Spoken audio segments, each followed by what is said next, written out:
హల్లెలూయా. పరిశుద్ధ గ్రంథంలో నుంచి ఒక వాక్యాన్ని చదువుకుందాం.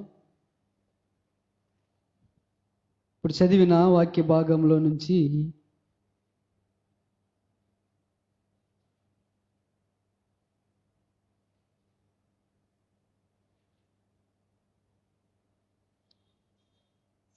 కీర్తన గ్రంథము 20వ అధ్యాయము చదివిన వాక్య భాగంలో నుంచి 8వ వాక్యాన్ని చదువుకుందాం. వారు కృంగి నేల మీద పడి ఉన్నారు, మనము లేచి చక్కగా నిలుచుచున్నాము. దేవునికి స్తోత్రం. హల్లెలూయా, హల్లెలూయా. దేవునికి స్తోత్రం, మహిమ కలుగును గాక. వారైతే కృంగిపోయి ఉన్నారు, మనమైతే లేచి చక్కగా నిలుచొని ఉన్నాము. దేవునికి స్తోత్రం. చదివిన వాక్యం ద్వారా దేవుడు మనతో మాట్లాడినట్లుగా 2 చేతులెత్తి స్తోత్రించేదము. స్తోత్రం, స్తోత్రం, స్తోత్రం, స్తోత్రం, స్తోత్రం, స్తోత్రం, స్తోత్రం.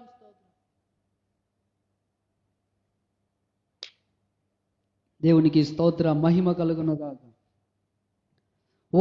వారు కృంగి నేల మీద పడి ఉన్నారు, మనము లేచి చక్కగా నిలుచున్నాము.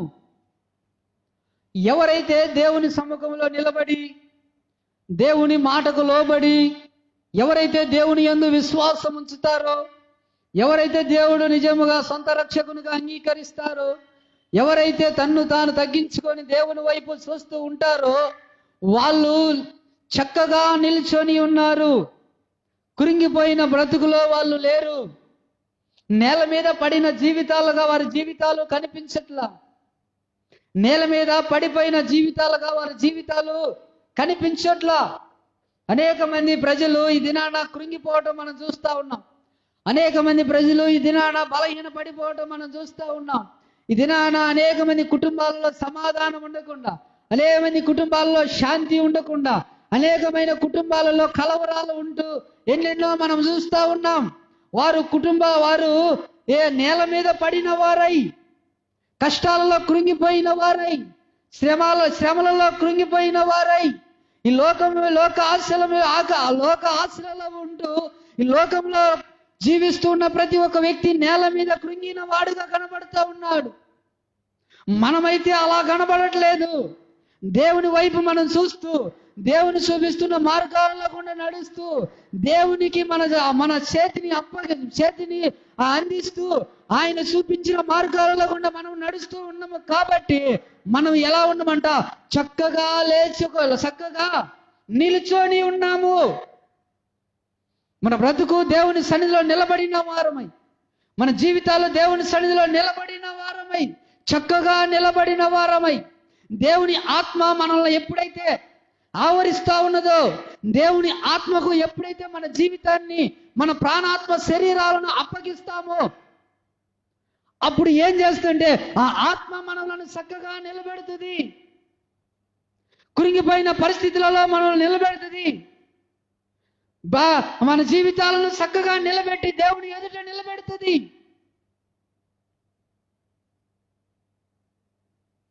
మనలను అన్ని విషయాలలో ఆదుకునేవాడు ఆయనే. ఆశ్రయ దుర్గముగా దేవుడు మన పక్షాన ఉన్నాడు. అందుకే 3వ వాక్యంలో రాయబడి ఉంది, 2వ వాక్యంలో రాయబడి ఉంది, పరిశుద్ధ ఆలయంలో నుండి ఆయన నీకు సహాయము చేయును, సియోనులో నుండి నిన్ను ఆదుకొనును. పరిశుద్ధ ఆలయంలో నుండి ఆయన సహాయం చేసేవాడుగా, కృంగిపోయిన వారికి దేవుడు సహాయకుడుగా ఉంటున్నాడు. బాధపడుతున్న వారికి దేవుడు సహాయకుడుగా ఉంటున్నాడు. దుఃఖపడుతున్న వారికి ఆయన సహాయకుడుగా ఉండి వారిని ఓదార్చేవాడుగా ఉంటున్నాడు. సియోనులో నుంచి ఆయన ఏం చేస్తాడంట? సియోనులో నుంచి నిన్ను ఆదుకొనువాడు ఆయనే. నేల మీద కృంగిన వారుగా ఉండకుండా, నేల మీద కృంగిపోయిన వారమై, ఈ లోకంలో కృంగిపోయిన వారుగా ఉండకుండా, దేవుని వైపు కానీ మనం చూస్తూ, దేవుని సముఖంలో కానీ దేవుని సముఖానికి మనం నడిస్తే దేవుడు ఏం చేస్తున్నాడు? పరిశుద్ధ ఆలయముల నుంచి దేవుడు వారిని ఆదుకుంటాడు. వారిని ఆదుకుంటాడని దేవుని వాక్యము తెలియపరుస్తా ఉంది. ఈ దినాన కృంగిపోయిన వారుగా ఉండకుండా దేవుని సన్నిధిలో కానీ మనం చేరితే ఆయన మనం ఏం చేస్తాడంట, చక్కగా నిలబెడతాడు. ఆయన ఆత్మ మనలను చక్కగా నిలబెడతా ఉంది. ఆయన ఆత్మ మనలను బలపరుస్తూ ఉన్నది. ఆయన ఆత్మ మనలను నడిపిస్తూ ఉన్నది. ఆయన ఆత్మ మనలను స్థిరపరుస్తూ ఉన్నది. చక్కగా నిలబెట్టి ఆయన నామాన్ని మహిమపరిచేటట్లుగా ఉంటా ఉంది. దేవునికి స్తోత్రం. హల్లెలూయా, హల్లెలూయా. అందుకే ఇక్కడ అంటున్నాడు, వారు కృంగి నేల మీద పడి ఉన్నారు, మనము లేచి చక్కగా నిలుచొని ఉన్నాము. దేవునికి స్తోత్రం. మన సాక్ష్యమై ఉండాలి. భక్తిహీనుల వలె మనం ఉండకుండా, లోకస్తుల వలె మనం ఉండకుండా ఎలా ఉండాలంట, నేల మీద కృంగిపోయి పడిపోయిన వారి వలె మనం ఉండకుండా దేవుని సన్నిధిలోనికి వచ్చి దేవుని ఆత్మచేత బలపరచబడుతూ ఆ చక్కగా నిలబడిన వారమై మనము దేవుని సముఖంలో కనపడాలి. అప్పుడు మనము దేవుడే మనల్ని చక్కగా నిలబెట్టేవారుగా, వంకర మార్గాలను దేవుడు సరిచేసేవాడుగా, మనలను చక్కగా నిలబెట్టేవాడుగా ఉంటున్నాడు. యెహెజ్కేలు గ్రంథంలో ఒక మాట రాయబడి ఉంది. యెహెజ్కేలు గ్రంథం 4వ అధ్యాయం 1వ వాక్యం అనుకుంటా. యెహెజ్కేలు గ్రంథము 4వ అధ్యాయం 1వ వాక్యం. నరపుత్రుడా, 2వ అధ్యాయం 1వ వాక్యం. యెహెజ్కేలు గ్రంథము 2వ అధ్యాయము. నరపుత్రుడా, నీవు చక్కగా నిలబడము, నేను నీతో మాట్లాడవలనని ఆయన నాతో మాట్లాడినప్పుడు ఆత్మ నాలోనికి వచ్చి నన్ను నిలువబెట్టెను. దేవునికి స్తోత్రం. హల్లెలూయా. దేవుని సముఖంలో ఎలా ఉండాలంట, మన ఒప్పుకోవాలంతా దేవుని సన్నిధిలో ఒప్పుకొని మన కృంగిపోయిన పరిస్థితుల్ని, దీన స్థితిని దేవుని సముఖంలో ఒప్పుకోలు చేసిన తర్వాత ఆయన ఆత్మ ఏం చేసిందంట, ఆయన ఆత్మ నాలోనికి వచ్చి నన్ను చక్కగా నిలబెట్టింది. దేవుని ఆత్మ మనల్ని చక్కగా నిలబెడతా ఉంది. దేవుని ఆత్మ మనల్ని సరిచేసి దేవుని సముఖంలో చక్కగా నిలబెడతా ఉన్నది. కృంగిపోయిన వారిని లేవనెత్తగలిగిన సమర్థవంతుడైన దేవుడు, సహాయం చేసేవాడు. ఆయన అంటున్నాడు, ఇదిగో నీవు చక్కగా నిలబడము, నేను నీతో మాట్లాడుతాను. మనం ఎప్పుడైతే దేవుని సముఖంలోనికి వచ్చి దేవుని సన్నిధిలో నిలబడి దేవుని సన్నిధిలో చక్కగా మనం నిలబడుతూ ఉన్నామో అప్పుడు దేవుడు ఏం చేస్తాడంట, ఆయన ఆత్మ మన మీదికి వస్తుంది. దేవుని ఆత్మ ద్వారా మనం బలపరచబడతాము. దేవుని ఆత్మ ద్వారా ఆదరించబడతాము. దేవుని ఆత్మ ద్వారా మనము స్థిరపరచబడతాము, బలపరచబడతాము, చక్కగా మనము నిలబడగలుగుతాము. కృంగిపోయిన బ్రతుకులోనే ఉండకుండా, కష్టాలలోనే కొట్టుమిట్టాడకుండా, వేదనలోనే మనం పడి ఉండకుండా, పాపపు జీవితాలలోనే మనం పడి ఉండకుండా, ఈ లోక ఆశలతోనే కొట్టుమిట్టాడకుండా, కృంగిపోయిన వారి వలె ఉండకుండా, దేవునికి దూరమైన వారి వలె ఉండకుండా, ఎలా ఉండాలంట, దేవుని సముఖంలోనికి వచ్చి మన జీవితాలను మార్చుకునే ఆసక్తి కలిగి, దేవుడు నాతో మాట్లాడి నా కృంగిన జీవితాన్ని, నా దుఃఖకరంగా ఉన్న జీవితాన్ని, కష్టాలలో ఉన్న జీవితాన్ని దేవుడు మార్చాలని మనము దేవుని సముఖంలోనికి వచ్చినప్పుడు దేవుని ఆత్మ మనల్ని ఏం చేస్తుందంట, బలపరుస్తుంది, నిలబెడుతుంది, ఓదారుస్తుంది, ఆదరిస్తా ఉన్నది, ఆదరించేదిగా ఉంటా ఉంది. అప్పుడు దేవుని ఆత్మ మనలను దేవుని సముఖంలో సరిచేసి కృంగిన పరిస్థితిలో నుంచి మనం లేవనెత్తి చక్కగా నిలబెడతా ఉన్నది.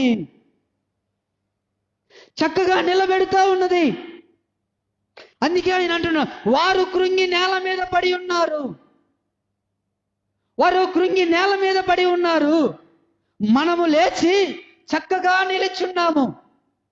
దేవుని సన్నిధిలోనికి వచ్చిన మనము, దేవుని ఆరాధిస్తున్న మనము, దేవుని ఆత్మను పొందుకున్న మనము ఆయన సముఖంలో మనము ఎలా ఉండాలి? ఆయన ఆత్మ ద్వారా మనతో మాట్లాడుతున్న ప్రతి మాటకు లోబడి చక్కగా నిలబడినప్పుడు దేవుడే మనలతో మాట్లాడుతూ ఉన్నాడు. దేవుడే మనల్ని బలపరుస్తూ ఉన్నాడు. దేవుడే నడవవలసిన మార్గాన్ని చూపిస్తా ఉన్నాడు. దేవుడే మనలను ఆదరించేవాడుగా ఉంటున్నాడు. దేవునికి స్తోత్రం. హల్లెలూయా, హల్లెలూయా. ఈ దినాన ఎంతో మందిని మనం చూస్తా ఉన్నాం. ఎన్నో పరిస్థితుల్లో, ఎన్నో విషయాల్లో కృంగిపోతా ఉన్నారు. ఎన్నో పరిస్థితుల్లో వారు కృంగిపోతా ఉన్నాడు. కానీ మనము కృంగిపోకుండా దేవుని ఆత్మను పొందుకొని దేవుని సన్నిధిలో చేరి ఆయన మనతో మాట్లాడుతున్న ప్రతి మాటకు లోబడి ఆయన ఆత్మను పొందుకొని ఆయన ఆత్మ మనల్ని ఏం చేస్తుంది? ఆ కృంగిన పరిస్థితిలో నుంచి లేవనెత్తి చక్కగా నిలబెడతా ఉన్నది. దేవునికి స్తోత్రం. హల్లెలూయా, హల్లెలూయా. చక్కగా నిలబడే పరిస్థితి, చక్కగా నిలబడే అనుభవం ఎప్పుడు వస్తుంది అంటే, ఎప్పుడైతే మనము దేవుని సన్నిధిలోనికి, దేవుని ఆత్మకు మనము చోటు ఇస్తామో, ఆ ఆత్మ మనలోనికి వచ్చి మనల్ని ఏం చేసిందంట? చక్కగా నిలబెడతా ఉన్నదంట. మనం ఎప్పుడైతే చక్కగా నిలబెడతామో దేవుడు మనతో మాట్లాడటం ప్రారంభిస్తాడు. దేవుడు మనతో మాట్లాడటం ప్రారంభిస్తాడు. కృంగిన జీవితాలు, కృంగిపోయిన జీవితాలలో నుంచి దేవుడు మనల్ని లేవనెత్తగలిగిన వాడు. అలా లేవనెత్తగలుగుతాడని దేవుని సముఖంలోనికి వచ్చి ఆయన మాటకు లోబడి దేవుడు మనతో మాట్లాడుతాడని నిశ్చయించుకొని ఆయన మాటకు లోబడి మనం ఎప్పుడైతే ఉంటా ఉన్నామో ఆయన ఆత్మ మనలోనికి వచ్చి మనతో మాట్లాడి ఆయన మాట ద్వారా, ఆయన ఆత్మ ద్వారా మనలను చక్కగా నిలబెడతా ఉన్నది. ఇది నా జీవితాలు బాగుపరుచుకోవాలని, జీవితాలు మార్చుకోవాలని ఎవరు అనుకోవట్లా. ఈ రోజున్న కష్టం రేపు ఉంటుందా అన్న పరిస్థితులలో ఉంటా ఉన్నారు, కానీ తమ జీవితాలను మార్చుకోవట్లా. కృంగిన పరిస్థితిలో నుంచి లేపబడాలని ఏ ఒక్క వ్యక్తి అనుకోవట్లా. పాపంలో నుంచి విడిపించబడాలని ఏ వ్యక్తి అనుకోవట్లా. ఈ లోకంలో శాపంలో నుంచి విడిపించబడాలని ఏ వ్యక్తి అనుకోవట్లా. ఈ రోజుల్లో అనేక మంది అనేక రకాలుగా ఆలోచిస్తూ ఉంటున్నారు. డబ్బు సంపాదించడం ఒక ఆలోచన, ఇతరుల మోసం చేయడం ఒక ఆలోచన, ఉదయం లేచి పనికి చేసుకొని ఇంటికి వచ్చి ఇదే బ్రతుకు అనుకునేది ఒక ఆలోచన. కానీ దేవుడు మన పక్షంలో ఏ ఆలోచన కలిగి ఉన్నాడు? ఏం చిత్తమని ఆయనకు మన పక్షంలో ఎలాంటి చిత్తము ఉన్నది? అసలు ఆయన సంకల్పం మన పక్షంలో ఏమై ఉన్నదనని ఏ మనుషుడు గ్రహించలేకపోతా ఉన్నాడు. అసలు దేవుడు ఈ భూమి మీద మనలను పుట్టించడానికి గల కారణం ఏంటిది అని ఏ మనుషుడు కూడా గ్రహించలేకపోతా ఉన్నాడు. ఇదే జీవితం అనుకుంటున్నాడు, ఇదే బ్రతుకు అనుకుంటున్నారు. ఇదే ఏది చేసినా కూడా చెల్లుతుందిలే అని అనుకుంటా ఉన్నారు.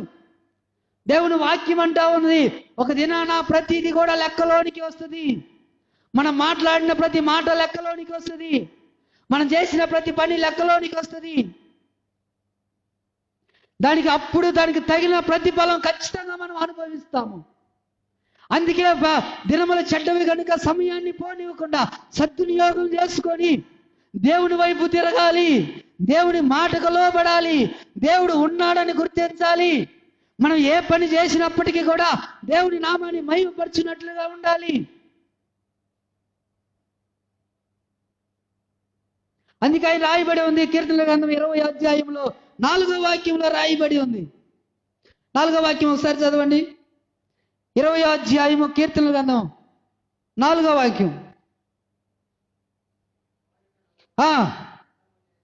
నీ కోరికను సిద్ధింపజేసి నీ ఆలోచన యావత్తును సఫలీకరించును గాక. మన కోరిక ఏంటిది? మన కోరిక ఎలాంటి కోరిక అయితే ఆయన సిద్ధింపజేస్తాడు. మన ఆలోచన యావత్తును ఆయన సఫలీకరించాలంటే ఎలా ఉండాలి? నీ కోరికను సిద్ధింపజేస్తాను, నీ ఆలోచన మొత్తం ఆయన సఫలం చేస్తాడు. మన కోరిక దేవుణ్ణి సంతోషపెట్టేటట్లుగా ఉండాలి. ఇరిగి నరిగిన హృదయం దేవుని సముఖానికి అప్పగించాలి. ప్రభువా ఈ దినము నాకు ఇచ్చినందుకు నీకు స్తోత్రాలు, ఈ పని చేయడానికి నాకు శక్తిని బలాన్ని ఇచ్చినందుకు నీకు స్తోత్రాలు. నా కష్టార్జితము, నేను ఏదైతే కష్టపడి సంపాదించుకుంటున్నా ఆ డబ్బు నేను అనుభవిస్తేటట్లుగా చేస్తున్నందుకు నీకు స్తోత్రాలని దేవుని సన్నిధిలో మనం ప్రార్థన చేసుకోవాలి. దేవుని సన్నిధిలో మనము ప్రార్థన చేసుకోవాలి. ఇలాంటి ఆశ కలిగి, ఇలాంటి ఆలోచనలు కలిగి, ఇలాంటి కోరికలు కలిగి మనము నిత్యము దేవుని సన్నిధిలో ఉండాలి. నీ కష్టార్జితము పరులు అనుభవించినట్లుగా ఉండకూడదు. ఒకడు ఎంతో కష్టపడతా ఉంటాడు, లక్షలు కూడా పెడతా ఉంటాడు, కానీ ఆడు కష్టార్జితం ఎవరో పరులు అనుభవిస్తూ ఉంటారు. వాడు కష్టార్జితము పరులు అనుభవిస్తూ ఉంటారు. దాని ప్రయోజనం ఏమి? మనం కష్టపడిన సంపాదన మనమే అనుభవించాలి. అప్పుడే దేవుడు మనల్ని ఆశీర్వాదిస్తున్నట్లు, దేవుడు అప్పుడే మనల్ని మన ఆలోచన, మన కోరికలను నెరవేరుస్తున్నట్లు. పని చేయాలని ఆశ, సంపాదించాలని నీ కోరిక, నీ ఆలోచన సఫలపరచడానికి, నీ కోరిక సిద్ధింపజేయడానికి గల కారణం ఏంటిది అంటే నీ పని చేయడానికి దేవుడు శక్తినివ్వాలి. నీ పని దేవుడు నీకు సిద్ధపరిచి ఉండాలి. నువ్వు చేసిన పని ద్వారా వచ్చిన కష్టార్జితం నువ్వు ఖచ్చితంగా అనుభవించినట్లుగా ఉండాలి. దేవునికి స్తోత్రం, హల్లెలూయా. ఈ దినం అనేక మంది అనేక రకాలుగా కష్టపడతా ఉన్నారు, అనేక రకాలుగా ధనము సంపాదించుకొని కూడబెట్టుకుంటా ఉన్నారు. కానీ ఆ ధనమంతా ఏటి పాలవుతా ఉన్నది. ఆ ధనమంతా సిల్లి సంచిలో వేసినట్లుగా ఉంటా ఉంది. సిల్లి సంచిలో వేసినట్లుగా ఉంటా ఉంది. ఎవడెవడో ఆ ధనాన్ని చూసి ఆ ధనం ద్వారా అనుభవిస్తా ఉన్నాడు. దేవునికి స్తోత్రం. దేవుడు అంటున్నాడు, అలాంటి కోరికలు కాదు, అలాంటి ఆలోచనలు కాదు. ప్రభువా ఈ దినము నువ్వు నాకు అనుగ్రహించినందుకు స్తోత్రాలు, ఈ దినము నాకు మంచి ఆరోగ్యాన్ని ఇచ్చినందుకు నీకు స్తోత్రాలు, ఈ దినము పని చేయడానికి నీవు పనిని నాకు అనుగ్రహించినందుకు స్తోత్రాలు, నేను చేసిన కష్టం కొరకు, నేను చేసిన సంపాదన నేను అనుభవించినట్లుగా చేసినందుకు స్తోత్రాలు ప్రభు అని ఇలాంటి కోరికలు, ఇలాంటి ఆలోచనలు కలిగి దేవుని సన్నిధిలో మనం ప్రార్థన చేసేటట్లుగా ఉండాలి. దేవునికి స్తోత్రం, హల్లెలూయా, హల్లెలూయా. ఎప్పుడైతే దేవుని మాటకు లోబడతా ఉన్నామో అప్పుడే దేవుడు మన ఆలోచనలను, మన కోరికలను సిద్ధింపజేసేవాడుగా ఉంటున్నాడు. ఒక మాట రాయబడింది అపోస్తుల కార్యం 3వ అధ్యాయం మొదటి వాక్యం 3వ వాక్యం చదవండి.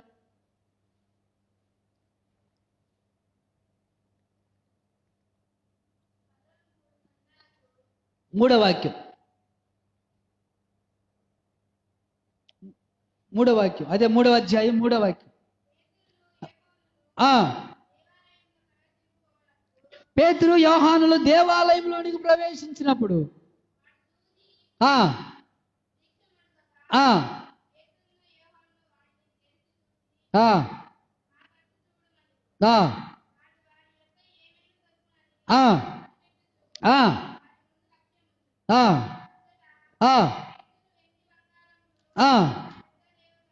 ఎండి బంగారములు నా యొద్ద లేవు గాని నాకు కలిగినదే మీకు ఇచ్చేదను. నజరేయుడైన యేసుక్రీస్తు నామమున నీవు నడువమని చెప్పి వాని కుడి చేయి పట్టుకొని లేవనెత్తెను. వెంటనే వాని పాదములను చీలమండలను బలము పొందెను. వాడు దిగ్గున లేచి నిలిచి నడిచెను. దేవునికి స్తోత్రం, హల్లెలూయా, హల్లెలూయా, హల్లెలూయా. అతనంట ఒక కుంటివాడు దేవాలయం దగ్గర ఉన్నాడు. ఒక కుంటివాడు, లేచి నడవలేనివాడు, నిలబడలేనివాడు దేవాలయం యొద్ద ఉన్నాడు. దేవాలయం యొద్ద ఉండి దేవాలయం దగ్గరకు వచ్చిన ప్రతి ఒక్కరిని భిక్షం అడుక్కుంటా ఉన్నాడు. దేవాలయం దగ్గరకు వచ్చి భిక్షం అడుక్కుంటా ఉన్నాడు. అతను నడవలేని పరిస్థితి, లేచి నిలబడలేని పరిస్థితి అయినప్పటికీ కూడా తను ఏం చేస్తాడంటే ఇద్దరు వ్యక్తులు తీసుకొని వచ్చి ఆ దేవాలయం బయట కూర్చొని పెడితే ఆ దేవాలయంలోనికి వచ్చేవారిని పోయేవారిని చూసి ఏమంటున్నట్ట, భిక్షం అడుక్కుంటా ఉన్నాడు. తన జీవితం అదే అనుకుంటా ఉన్నాడు. తన జీవితము అదే అనుకుంటా ఉన్నాడు. తన జీవితం మారాలని ఎప్పుడు అనుకోవాలా. తన జీవితం మారాలని ఎప్పుడు అనుకోవాలా. దేవాలయం దగ్గర కూర్చున్నాడు, ఇద్దరు వ్యక్తులు తీసుకొని వస్తున్నాడు, అక్కడ కూర్చోబెడుతున్నాడు. ఉదయం నుంచి సాయంత్రం వరకు ఆ దేవాలయంలోనికి వచ్చిన వారిని మాత్రమే భిక్షమడుకుంటా ఉన్నాడు. వచ్చిన వారిని భిక్షమడుకుంటా ఉన్నాడు. వాళ్ళు ఇచ్చిన రూపాయి 10 రూపాయలు తీసుకుంటా ఉన్నాడు. సాయంత్రానికి ఎంత అవుతుందో చూసుకుంటా ఉన్నాడు. మరలా ఆ ఇద్దరు వ్యక్తులు వచ్చి ఆ వ్యక్తిని ఇంటికి తీసుకొని వెళ్తా ఉన్నాడు. మరలా తెల్లారేసరికి మరలా అదే ఇద్దరు మనుషులు ఆ వ్యక్తిని తీసుకొని వచ్చి ఆ దేవాలయం దగ్గర కూర్చొని పెడతా ఉన్నారు. మరలా యథావిధిగానే ఆ వచ్చే వాళ్ళని పోయే వాళ్ళని అడుక్కుంటా ఉన్నాడు. తమ బ్రతుకు మారాలని ఏ ఒక్క రోజు కూడా అతను అనుకోలా. దేవాలయం బయటనే ఉన్నాడు. కానీ ఇంతమంది దేవాలయంలోనికి లోపలికి వెళ్తా ఉన్నారు. ఇంతమంది దేవాలయంలోనికి ఎందుకు వెళ్తా ఉన్నారు? ఇంతమంది దేవాలయంలోనికి ఎందుకు వెళ్తా ఉన్నారు? లోపల ఏమున్నది? వీళ్ళు ఇంతమంది లోపలికి వెళ్ళాల్సిన అవసరం ఏమొచ్చింది అని ఏ ఒక్క రోజు కూడా అతను అనుకొని తన జీవితము మార్చుకోవాలని, తను బాగుపడాలని, లేచి నడవాలని, లేదా తన జీవితము ఈ కుంటి జీవితం అవిటి బ్రతుకుతోనే ఉన్నది అని ఈ కృంగిన పరిస్థితిలో ఉన్నాను. ఇద్దరు వ్యక్తులు లేందే నేను నడవలేను అని తను అనుకుంటున్నాను. నన్ను నేనుగా నడవాలి, లేకపోతే నన్ను నేనుగా నా జీవితాన్ని, నా బ్రతుకుని మార్చుకోవాలి అని అనుకోలా. ఆ వచ్చిన సంపాదన చాలనుకున్నాడు. తను వస్తున్న సంపాదన చాలనుకుంటా ఉన్నాడు. ఈ దినాలలో ఎంతో మంది అదే విధంగా ఉంటా ఉన్నారు. తన జీవితం మార్చుకోవాలని అనుకోవట్లా. తను వ్యసనాల నుంచి బయటికి పడాలని అనుకోవట్లా. తన కుటుంబాన్ని చక్కగా పరిపాలించుకోవాలని ఏ ఒక్క వ్యక్తి అనుకోవట్లా. ఏ ఒక్క వ్యక్తి కూడా తన కుటుంబాన్ని చక్కగా పరిపాలించుకోవాలి, ఆ భార్య బిడ్డలు చక్కగా చూసుకోవాలి అని ఏ ఒక్క వ్యక్తి కూడా అనుకోవట్లా. అలా అనుకోవడం వల్లనే అనేక మంది కుటుంబాలలో అనేక విధాలుగా కలవరాలు పుడుతూ ఉన్నాయి.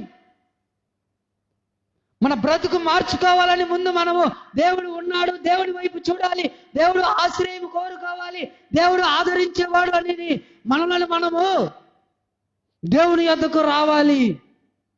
ఆ వ్యక్తి లోపల ఏం జరుగుతుందో చూడలేకపోయిండు. ఆ వ్యక్తి లోపల ఏం జరుగుతుందో, దేవాలయంలో ఏం జరుగుతుందో చూడలేకపోతున్నాడు. ఆ వచ్చే వాళ్ళని పోయే వాళ్ళని వచ్చే ధనము కొరగా ఇచ్చే ఆ ధనము కోసమే చూస్తూ ఉన్నాడు. ఆ ఇచ్చే రూపాయి 10 రూపాయి కోసమే చూస్తూ ఉన్నాడు. కానీ దేవుడు తన జీవితాన్ని మార్చాలని, తన కష్టార్జితం తను అనుభవించాలని, ఒకరి మీద ఆధారపడకుండా దేవుడు అతన్ని చేయాలని దేవుడి ఉద్దేశమై ఉన్నది.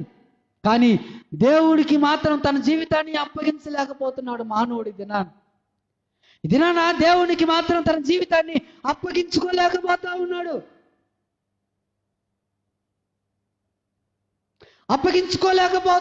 అందుకే తన కష్టార్జితం తను అనుభవించలేకపోతా ఉన్నాడు. దేవునికి తన జీవితాన్ని అప్పగించుకోలేకపోతా ఉన్నాడు. కొంతమంది అయితే ఎక్కడ ఏ ఆదాయం వస్తుందో అది తీసుకుపోయి ఆ మందు తాగుదామన్న ఆలోచన ఉంటుంది. లేకపోతే ఆ వచ్చిన సంపాదన ఇంకొక రకం ఖర్చు పెట్టి వ్యర్థపరుచుకుందామనే ఆలోచన ఉంటుంది. ఆ వచ్చిన సంపాదన చూసి ఏదో ఒక రకంగా తను అలవాటు పడ్డ వ్యసనాల ద్వారా తన కష్టార్జితము వ్యర్థపరుచుకుంటాడు. కానీ తన బాగుపడాలి, నేను కష్టపడిన సంపాదన నా కుటుంబం అంతా కూడా, నా భార్య పిల్లలంతా కూడా అందరు కలిసి సంతోషంగా అనుభవించాలి అని అనుకోవట్లా. అందుకే ఈ వ్యక్తి అంటున్నాడు, దేవాలయంలోనికి చూడలేకపోయిండు. దేవాలయంలోనికి వచ్చే మనుషుల వైపు చూస్తూ ఉన్నాడు. కానీ ఇంతమంది లోపలికి ఎందుకు వెళ్తా ఉన్నాడు? ఇంతమంది దేవాలయంలోనికి ఎందుకు వెళ్తా ఉన్నారు? లోపల ఏమున్నది? లోపలికి వెళితే ఏం జరుగుతుంది? లోపలికి వెళ్ళిన తర్వాత తమ జీవితాలు ఎలా ఉంటున్నాయో అని తన జీవితంలో ఎప్పుడు కూడా అనుకోలేదు. కాబట్టి పుట్టినప్పటి నుంచి ఆ గుడి దగ్గరనే ఉంటా ఉన్నాడు. ఆ గుడి దగ్గరనే అడుక్కుంటా ఉన్నాడు. ఆ జీవితం చాలు అనుకుంటున్నాడు. ఆ సంపాదన చాలు అనుకుంటున్నాడు. ఎవరో ఒకరు వచ్చి, ఇద్దరు వ్యక్తులు వచ్చి నన్ను ఇంటికి తీసుకెళ్తున్నారు, మరలా ఇక్కడికి తీసుకొస్తున్నారు, ఇదే అనుకుంటున్నాడు. కానీ తన జీవితం బాగుపడాలి, నేను కూడా దేవుణ్ణి ఆరాధించాలి, దేవుడు నాకు ఇచ్చిన ఈ బ్రతుకుని బట్టి, దేవుడు ఇచ్చిన ఈ జీవితాన్ని బట్టి, దేవుడు ఇచ్చిన సంపాదనను బట్టి, దేవుడు ఇచ్చిన చక్కగా ఈ కుటుంబాన్ని బట్టి, దేవుడు ఇచ్చిన ఈ భార్య బిడ్డలను బట్టి నేను దేవుడిని స్తుతించాలి, దేవుడిని ఆరాధించాలి, ఆ దేవుడి సన్నిధిలో నేను కనపడాలి అని ఏ మనుషుడు ఈ దినాన అనుకోవట్లా. అందుకే కుటుంబాలలో కలవరాలు, అందుకే కుటుంబాలలో అనేకమైన కృంగిపోయిన కుటుంబాలను మనం చూస్తున్నాం. అందుకే అక్కడ రాయబడి ఉంది, వారు నేల మీద పడి కృంగి ఉన్నారు. వారు నేల మీద పడి కృంగి ఉన్నారు. కృంగిపోయిన బ్రతుకులలోనే ఉంటా ఉన్నారు. కృంగిపోయిన బ్రతుకులోనే ఉంటా ఉన్నారు. ఎప్పుడైతే దేవుని మాటకు లోబడతావో, ఎప్పుడైతే దేవుని వైపు నువ్వు చూస్తావో, ఎప్పుడైతే దేవుని దేవుడి మాటకు లోబడి ఆయన మార్గాల్లో కూడా నడవాలని నువ్వు ఆశిస్తావో, అప్పుడు దేవుడు నీతో మాట్లాడటం ప్రారంభిస్తాడు, నిన్ను లేచి నిలబెట్టడం ప్రారంభిస్తాడు. దేవుని ఆత్మ నిన్ను బలపరచడం ప్రారంభిస్తూ ఉంటది, నీ జీవితాన్ని మార్చేటట్లుగా చేస్తాడు. దేవునికి స్తోత్రం. హల్లెలూయా, హల్లెలూయా. దేవుని ఆత్మకు మన జీవితాన్ని అప్పగించాలి. ఆ తర్వాత దేవుని సేవకులు యథావిధిగానే దేవుని సన్నిధిలోనికి అందరూ వస్తూ ఉన్నారు. వాళ్ళందరిని అడుగుతా ఉన్నారు, ఇచ్చితే తీసుకుంటా ఉన్నాడు, సంచులు వేసుకుంటా ఉన్నారు. కానీ దైవ సేవకులు ఇద్దరు వ్యక్తులు ఆ దేవాలయం దగ్గరికి వచ్చినప్పుడు అందరిని అడిగినట్లుగానే ఆ దేవుని సేవకులను కూడా ఆ యొక్క వ్యక్తి భిక్షమడిగినట్లుగా మనం చూస్తూ ఉన్నాం. అతని దగ్గర వాళ్ళు అంటున్న మాటలు ఏమంటున్నారంటే, వెండి బంగారాలు మా దగ్గర లేవు, కానీ నా దగ్గర ఉన్నదే మీకు ఇస్తాము. దేవునికి స్తోత్రం. హల్లెలూయా. ఏంటంట? వెండి బంగారాలు నా దగ్గర లేవు కానీ, మా దగ్గర ఉన్నదే మీకు అనుగ్రహిస్తాను అని వాళ్ళు అంటా ఉన్నాడు. ఈయన మాత్రం వాళ్ళ దగ్గర ఏదైనా దొరుకుద్దేమో, వాళ్ళు వస్తా ఉన్నారు కదా, వాళ్ళ దగ్గర ఏదైనా దొరుకుద్దేమో, వాళ్ళని భిక్షం అడుగుదామని ఈడు ఆలోచన కలిగి ఉన్నాడు. భిక్షం అడుగునేదే ఈయన ఆలోచన కలిగి ఉంది. కానీ వాళ్ళు వస్తున్న దైవ సేవకులు వస్తున్న ప్రార్థన చేసుకుందాము, బ్రతుకు మార్చుకుందాము, దేవుని మాటకు లోపడదామన్న ఆలోచన లేదు. అన్న ఆలోచన అతనిలోనికి రాలా. వాళ్ళని దైవ సేవకులు చూసినప్పటికీ కూడా అలా ఆలోచన వస్తుంది. ఏ ఆలోచన? అడుక్కునే ఆలోచన, భిక్షం అడుక్కునే ఆలోచన వస్తూ ఉంది. బ్రతుకు మార్చుకునే సమయం వచ్చినప్పుడు, బ్రతుకు మార్చుకునే ఆ సమయం ఆసన్నమైనప్పుడు ఏ ఒక్కరు కూడా ఆ సమయాన్ని తృణీకరించుకుంటా ఉన్నారు. కాబట్టి అనేక మంది కూడా దేవుని వాక్యం అతను దాటిపోతా ఉంది. అనేక మందిని చూసి దేవుని వాక్యం అతను దాటిపోతా ఉన్నది. కారణం ఏంటంటే వారి హృదయాలు దేవునికి ఇవ్వకపోవటం వలన.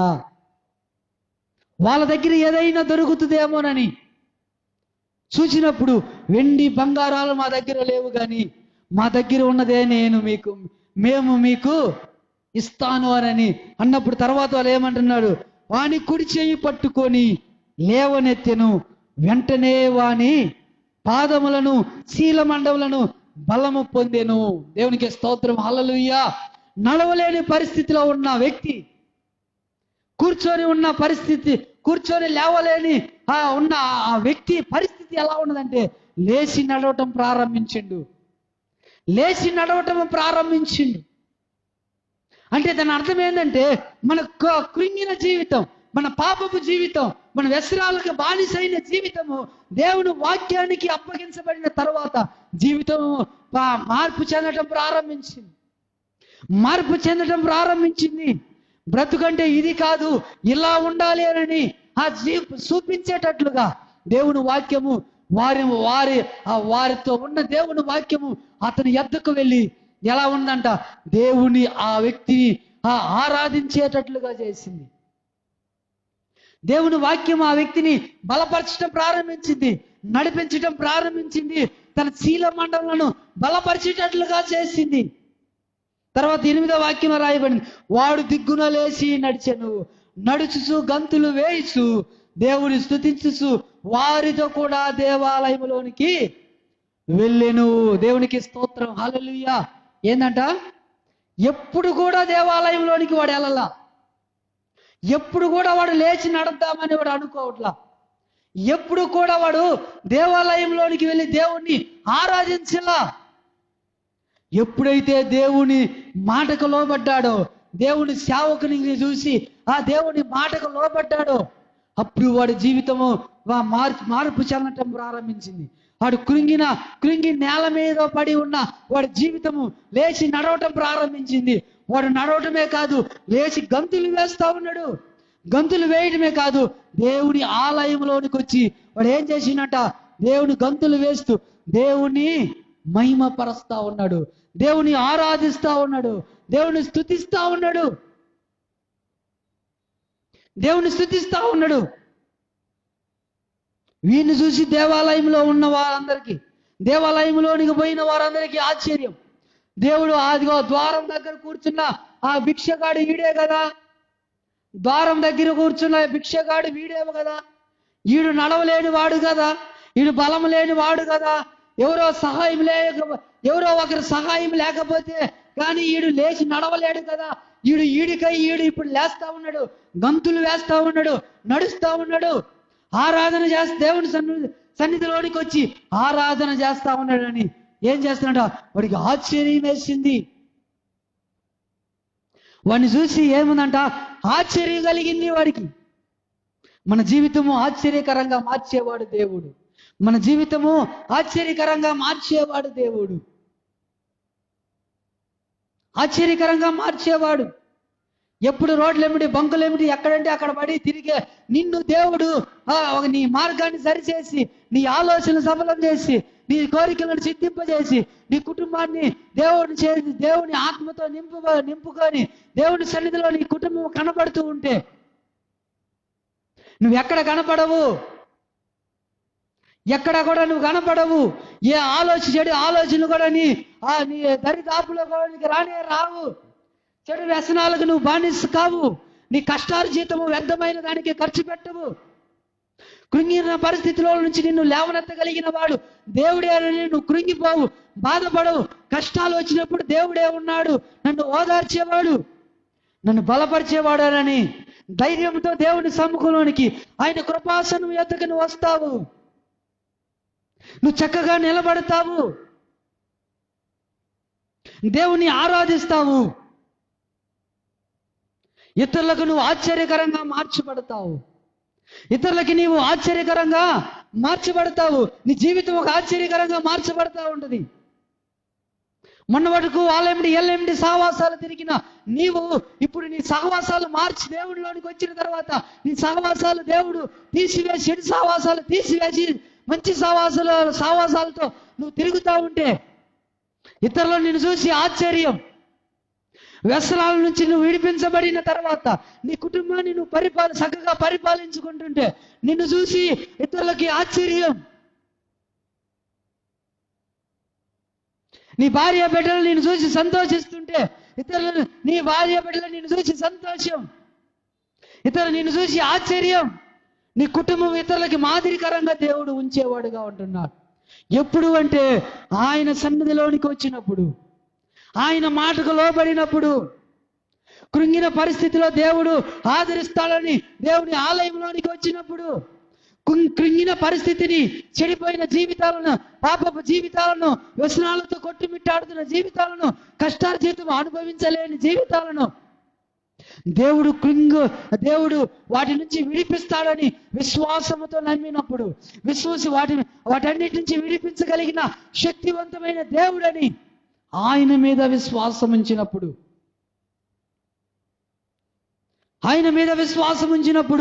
దేవుడు మనలను మార్చేవాడుగా, మన జీవితాలను మార్చేవాడుగా, మన జీవితాలను చక్కగా నిలబెట్టేవాడుగా, మన అవుటి బ్రతుకులను మార్చేవాడుగా, మన జీవితాలను వాడుగా, నడవలేని అవుటి బ్రతుకులను, మన జీవితాలను మార్చుకోలేని పరిస్థితులను చక్కగా నిలబెట్టి దేవుడి సముఖంలో ఆయన నామాన్ని మహిమపరిచే స్థితిని దేవుడు మనలను తీసుకొచ్చేవాడుగా ఉంటున్నాడు.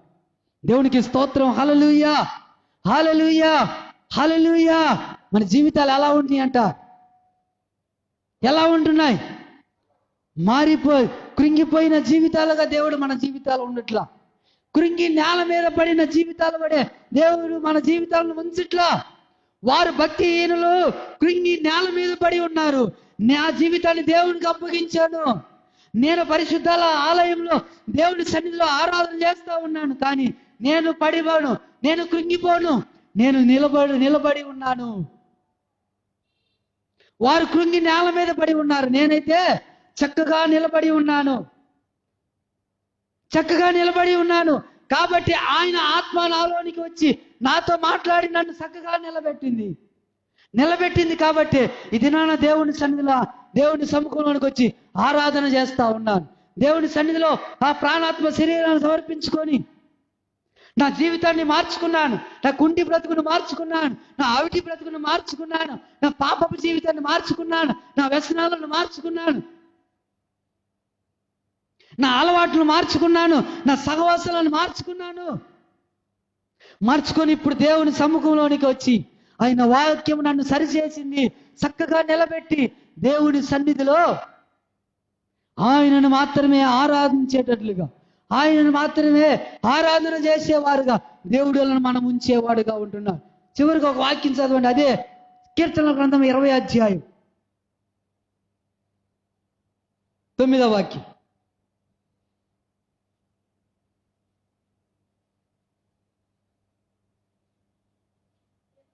యెహోవా రక్షించుము, మేము మొరపెట్టినప్పుడు రాజు మాకు ఉత్తరమిచ్చునుగాక. దేవునికి స్తోత్రం. హల్లెలూయా. ఏంటంట? మనములను రక్షించగలిగిన వాడు దేవుడు. మనము ఎవరికై ఏదైతే మొర పెడుతున్నామో ఆ మొర ఆలకించేవాడు దేవుడు. ఆయన వైపు మాత్రమే మనము చూస్తూ ఆయనకు మాత్రమే మనము మొర పెట్టాలి. అక్కడ రాయబడి ఉంది, మేము మొరపెట్టినప్పుడు మాకు ఉత్తరమిచ్చే వాడవు నీవే, ఉత్తరమిచ్చే రాజువు నీవే. మేము మొరపెట్టినప్పుడు మా మొర ఆలకించేవాడవు నీవే. మన మొర ఎవరికి మొరపెట్టాలంట? ఉత్తరం ఇచ్చేవాడికి, జవాబు ఇచ్చేవాడికే మనం మొరపెట్టాలి. మనల్ని రక్షించుకున్న దేవుడు మన మొరలను ఆలకించేవాడు. ఆ మొరలకి దేవుడు తక్షణమే ఉత్తరం ఇచ్చేవాడుగా ఉంటా ఉన్నాడు. 6వ వాక్యం చదవండి. 6వ వాక్యం, 5వ వాక్యం. యెహోవా నీ రక్షణను బట్టి మేము జయోత్సవము చేయుచున్నాము, మా దేవుని నామమును బట్టి మా ధ్వజము ఎత్తుచున్నాము. ఈ ప్రార్థనలన్నీ యెహోవా సఫలము చేయును గాక. ఆమేన్. స్తోత్రం. హల్లెలూయా. మన ప్రార్థనలన్నీ ఏం చేస్తాడు? దేవుడు సఫలం చేస్తాడు. మన కుటుంబం కొరకు మన ప్రార్థన చేసుకోవాలి. మన భార్య భర్తల పిల్లల కొరకు ప్రార్థన చేసుకోవాలి. మన గ్రామం కొరకు ప్రార్థన చేయాలి. రక్షణ లేని వారి కొరకు ప్రార్థన చేయాలి. అనేకమైన చెడు వ్యసనాలకు బానిసలైన వారి కొరకు ప్రార్థన చేయాలి. మన జీవితం మార్చబడినట్లుగా ఇతర జీవితాలు కూడా మార్చబడాలి, ఇతర జీవితాలు కూడా బాగుపడాలి, ఇతరు కూడా దేవుడిని ఆరాధించాలి, ఇతరులు కూడా దేవుడి సముఖంలో తన కుటుంబం సంతోషించాలని మనం ఏం చేయాలంట? ప్రార్థన చేయాలి. దేవుడు మనం చేసిన ప్రార్థన ఏం చేస్తాడంట? సఫలపరుస్తాడు. ఆ ప్రార్థన దేవునికి మొరపెడతా ఉన్నప్పుడు ఆ మొరను దేవుడు ఆలకిస్తాడు. దేవునికి స్తోత్రం. హల్లెలూయా, హల్లెలూయా. మనము చక్కగా నిలబెట్టేది దేవుని వాక్యము. కృంగిపోయిన వారి వలె మనం అనకుండా మనలను చక్కగా నిలబెట్టి మన జీవితాలను మార్చి దేవుని సన్నిధిలో ఆత్మతోను సత్యముతోను ఆరాధించేటట్లుగా దేవుడు మనములను చేసి మన ప్రార్థనలన్నీ ఆయన సఫలం చేసి ఆయనకు మొరపెట్టిన ప్రతి మొర ఆయన ఆలకించి వాటన్నిటికీ దేవుడు జవాబిచ్చేవాడుగా, మనములను సంతోషపరిచేవాడుగా ఉంటా ఉన్నాడు. కాబట్టి ఈ దినము దేవుని సన్నిధిలో మనం ప్రార్థన చేస్తా ఉన్నాం. దేవునికి స్తోత్రం, హల్లెలూయా. మనం ఎలా ఉండాలంట? కృంగిపోయిన వారు, భక్తిహీనులు కృంగి నేల మీద పడి ఉన్నట్లుగా మనములను దేవుడు నేల మీద పడి ఉండకుండా ఏం చేసినట? చక్కగా నిలబెట్టాడు. ఆ వాక్యం చదవండి. 8. వారు కృంగి నేల మీద పడి ఉన్నారు, మనము లేచి చక్కగా నిలుచున్నాము. దేవునికి స్తోత్రం. అందరు తలవంచని ప్రార్థన చేసుకుందాం. వారు కృంగి నేల మీద పడి ఉన్నారు.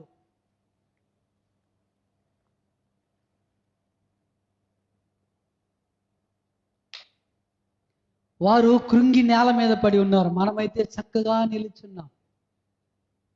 కొంతమంది జీవితాలు, కొంతమంది కుటుంబాలు, కొంతమంది అనేకమైన వ్యసనాలకు బానిస అయ్యి, కొంతమంది కష్టార్జితం అనుభవించలేక ఇలా ఎన్నెన్నో విషయాలలో కృంగిపోయారు. భక్తిహీనులు కృంగిపోయి నేలను కూలినట్లు కాకుండా దేవుని ఆరాధిస్తున్న మనము, ఆయన మాటకు లోబడి, ఆయన మాటకు చెవి ఎక్కి, ఆయన వాక్యానుసారంగా జీవిస్తున్న మన జీవితాలలో ఆయన ఆత్మ మన మీదను సంచరించి మనలను చక్కగా నిలబెట్టి మనలను, మన కుటుంబాలను, గ్రామాలను ప్రతి విషయంలో సంతోషపరిచేటట్లుగా, మన ప్రార్థనలన్నింటినీ దేవుడు జవాబిచ్చేటట్లుగా, మనం పెట్టిన ప్రతి మొరను దేవుడు ఆలకించి వాటికి తక్షణమే ఉత్తరం ఇచ్చేవాడుగా దేవుడు మన పక్షాన ఉంటూ సియోనులో నుంచి దేవుడు మనల్ని ఆదుకునేవాడుగా, ఆయన పరిశుద్ధాలయములో నుండి మనకు ఆశ్రయముగా ఉండేటట్లుగా ఆయన మన పక్షాన ఉన్నాడు. మనలను బలపరిచేవాడుగా, మనల్ని స్థిరపరిచేవాడుగా, మనల్ని కృంగిన వేళలో లేవనెత్తగలిగిన శక్తివంతమైన దేవుడుగా మన పక్షాన ఉన్నాడు. మనకు భయం ఉండకుండా, జడిచిపోకుండా, ఏ విషయాల్లో కృంగిపోకుండా, ఏ విషయాల్లో ఓడిపోకుండా, ఏ విషయాల్లో కూడా మనలను విజయోత్సవంతో నడిపించేవాడుగా, ఇదిగో మన ప్రార్థన ధ్వజమెత్తి దేవుడు మనలను ముందుకు నడిపించేవాడుగా ఉంటున్నాడు. అట్టి వాక్కుల ద్వారా దేవుడు మనల్ని బలపరిచినట్లుగా, ఆయన సన్నిధిలో నిత్యం చక్కగా నిలబడే స్వభావం, చక్కగా నిలబడే ఆత్మ దేవుడు సమృద్ధిగా మనకు అనుగ్రహించినట్లుగా ప్రార్థన చేసుకుందాం. కృప కలిగిన దేవా, పరిశుద్ధుడా, మహోన్నతుడైన యేసయ్య, నీ పరిశుద్ధమైన పాదాలకు స్తోత్రాలు ప్రభు. అందునాలయ్యా, ఇంతవరకు మీరు మాతో మీరు మాట్లాడిన విధానానికి కొరకై స్తోత్రాలు.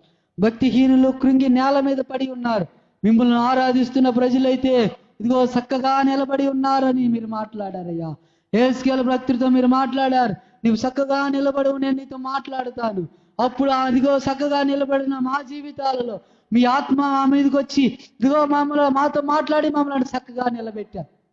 ఇదిగో ప్రభువా, దేవాలయం దగ్గర ఉన్న ఆ కుంటివాణి బ్రతుకువలే మా జీవితాల్లో ఉండకుండా దేవాలయంలోనికి, పరిశుద్ధాలయంలో ఆదరించేవాడు, ఆశ్రయం ఇచ్చేవాడు, ఇదిగో మొరపెట్టినప్పుడు ఉద్ధరం ఇచ్చేవాడు, ఇదిగో ప్రభువా ప్రార్థనలన్నిటికీ జవాబు ఇచ్చేవాడు ఆలయంలో ఉన్నాడని ఆలయంలోనికి వచ్చి వాటికి లోబడి ఇదిగో నిన్ను ఆరాధించే కృపను అతను కోల్పోయినప్పుడు దైవ సేవకుని మాటల ద్వారా అతని జీవితాన్ని మార్చుకొని అతను ఆలయంలోనికి వచ్చి ఆలయంలో ఉన్న సమృద్ధి, ఆలయంలో ఉన్న ఆనందము, ఆలయంలో ఉన్న ప్రతి కార్యాన్ని అనుభవించినట్లుగా అనేక మందికి అతని జీవితము ఆశ్చర్యకరంగా ఉండినట్లుగా మేము చూస్తున్నామయ్యా.